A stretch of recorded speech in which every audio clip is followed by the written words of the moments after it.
गुटखा विक्रेत्यांमध्ये खळबळ, तळोद्यात मोठा साठा पकडला. 38,000चा प्रतिबंधित पान मसाला जप्त, तंबाखू विक्रेत्यावर गुन्हा दाखल. नमस्कार, आपण पाहतात परिवर्तन 24 न्यूज. तळोदा शहरात अन्न व औषध प्रशासन आणि पोलिसांनी संयुक्त कारवाई करत प्रतिबंधित पान मसाल्याचा मोठा साठा पकडलाय. या कारवाईमुळे गुटखा माफियांमध्ये खळबळ उडाली आहे. अन्न सुरक्षा अधिकारी संकेत आबा सदाफुले यांच्या फिर्यादीवरून राजेंद्र मक्कन जावरे यांच्या विरुद्ध गंभीर गुन्हा दाखल करण्यात आलाय. कारवाई दरम्यान अर्जुन पान सेंटरवर दिनांक 26 मेच्या रात्री तब्बल 38,322 किमतीचा प्रतिबंधित माल जप्त करण्यात आला.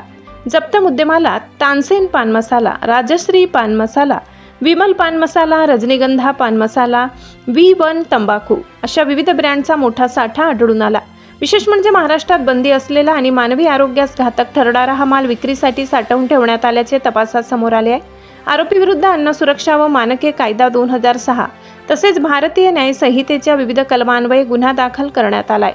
पोलीस निरीक्षक राजन मोरे यांच्या मार्गदर्शनाखाली पुढील तपास निलेश साडी करीत आहेत. तळोद्यात गुटखा विक्रेत्यांचे जाळे किती मोठे, या अवैध व्यवसायामागे आणखी कोण, याकडे आता सर्वांचे लक्ष लागले आहे. परिवर्तन 24 न्यूज, बातमी नाही थेट वास्तव.